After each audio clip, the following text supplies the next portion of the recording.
What if the dot-com crash was one of the most productive economic events of the last 100 years? Not for the people who lost money in it. For them, it was a catastrophe. $5 trillion in market value, gone. Pension funds hollowed out. Companies that had been worth billions, liquidated for spare parts. But what if the crash itself built something?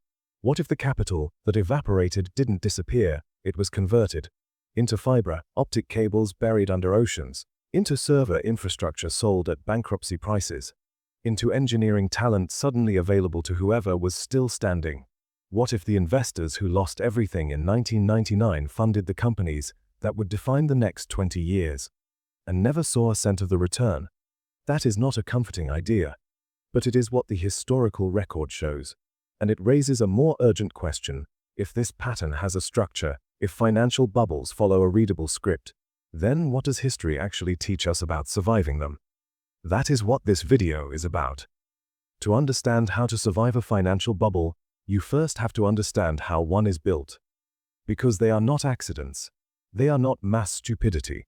They are a sequence, the same sequence, every time, and the dot-com bubble followed it with almost mechanical precision. A genuinely new opportunity appears. In the mid-1990s, the internet was real. The ability to move information, commerce, and communication across the globe at near zero cost was a legitimate transformation. The opportunity was not imaginary. Two early investors make real profits. The people who backed Amazon in 1997, who bought Cisco when it was still a networking company most people had never heard of, they made genuine, extraordinary returns. And those real returns were the spark. The crowd arrives. Not the patient early investors. The crowd. Retail money, institutional money, pension money, all of it chasing the returns they had watched others make. And with the crowd came something else, the IPO frenzy. Companies with no revenue, no profit, and sometimes no product began listing on public markets. The only qualification required was a domain name and a pitch deck that used the word internet enough times. The speculation cycle snowballs. Each new listing validated the last. Each rising price drew in more capital. The feedback loop fed itself. Webvan raised $375 million to deliver groceries online before most of its markets had launched a single van. Pets.com raised $82 million and was liquidated 9 months later. The money was flowing so fast that due diligence felt like a competitive disadvantage. Valuations detach from reality. This is the moment that, in hindsight, looks obvious and in real time feels inevitable. Traditional metrics ceased to apply. Price-to-earnings ratios became irrelevant because there were no earnings. Analysts invented new measurements, eyeballs, page views, mind share, to justify ticket prices that no conventional financial model could support. The NASDAQ rose 400% between 1995 and March 2000. The story breaks. By October 2002, the NASDAQ had fallen 78% from its peak, $5 trillion, gone. Not transferred to someone else. Gone. The investors who had paid the peak ticket price for a story discovered that the story could not carry the weight. At the time, many believed this was unprecedented. A new era. A new kind of market, a new kind of asset. But it wasn't. 200 years before the NASDAQ peaked, Britain was in the grip of its own version of the same bubble. The asset was different. The story was different. But the sequence was identical. Railway Mania, 1840s. The opportunity was real. Trains genuinely transformed Britain. Goods moved faster. Cities connected. The early investors who backed profitable routes made fortunes. But by the mid-1840s, Parliament had approved over 9,000 miles of new track in a single decade, backed by capital that didn't yet exist, serving routes that would never turn a profit.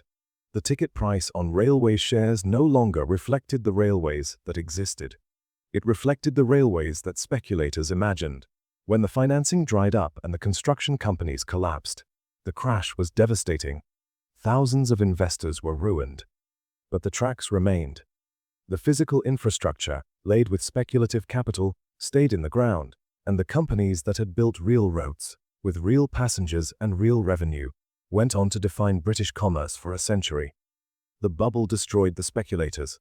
The builders inherited the wreckage. Go back 200 years further, and the pattern appears again.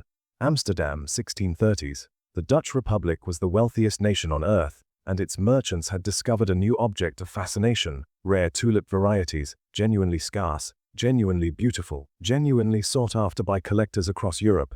Early growers made real profits. Then speculators entered, not to plant bulbs, but to trade futures contracts on bulbs that hadn't even been planted yet. By 1636, a single Semper Augustus tulip bulb was selling for the equivalent of a skilled craftsman's annual salary.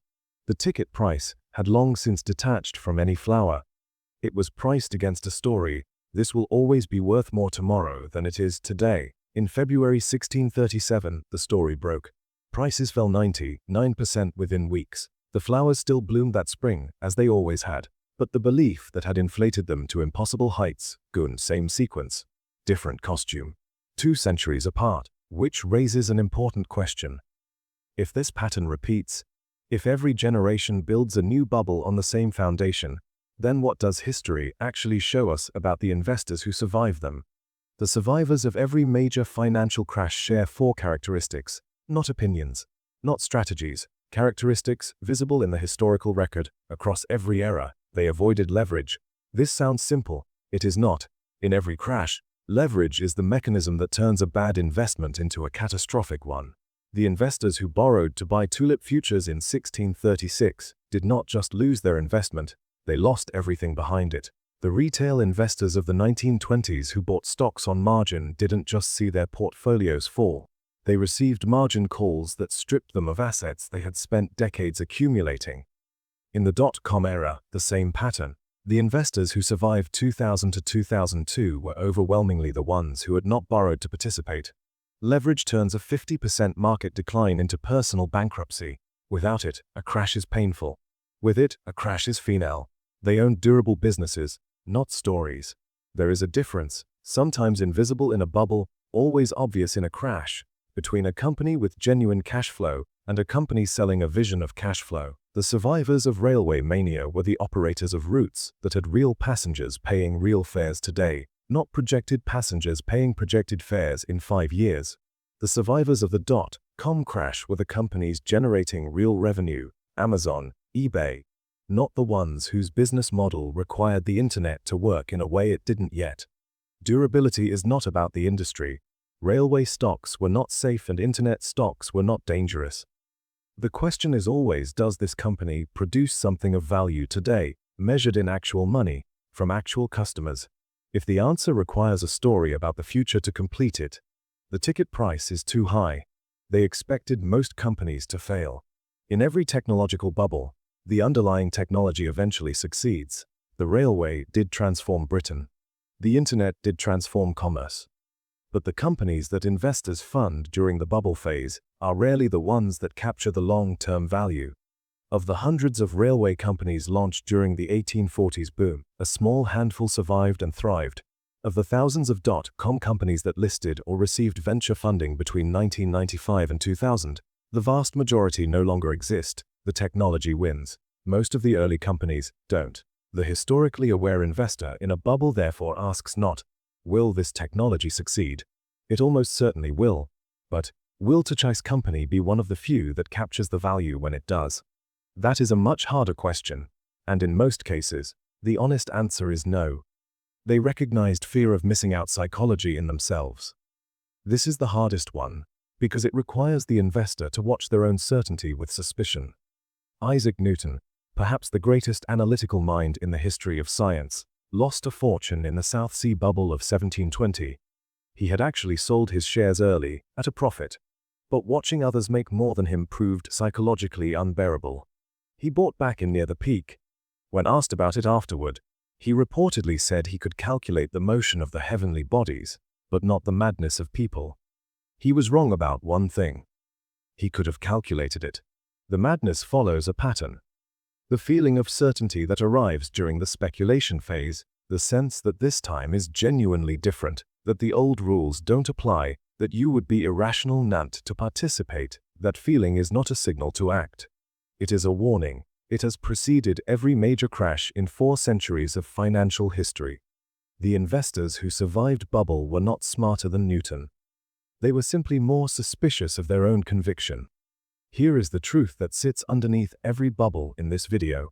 Bubbles, it turns out, are one of history's most reliable mechanisms for financing real technological revolutions. The speculative capital that flooded into dot-com companies between 1995 and 2000 laid the physical infrastructure. The cables, the servers, the systems that Amazon and Google inherited at collapsed prices and built empires on. The investors who lost $5 trillion did not lose it into a void. They converted it, unknowingly, into the foundation that the next generation of builders stood on.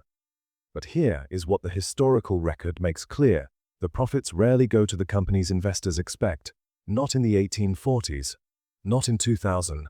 The companies that captured the long-term value of the railway revolution were not the ones that launched during the mania. The companies that defined the internet economy were not the ones that dominated the IPO frenzy of 1999. The technology wins. The speculation loses. And the gap between those two outcomes is where most investors, in every era, have quietly left their savings behind. The internet did change the world. But in every market bubble, history reminds us that innovation and speculation are never the same thing. If that pattern made you think differently about how bubbles actually work, drop a comment below. I read every one, and the most interesting perspective usually comes from someone who lived through one of these moments firsthand.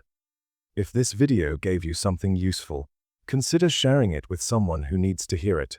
And if you want to keep thinking more clearly about how money, history, and markets connect, subscribe. There is more where this came from.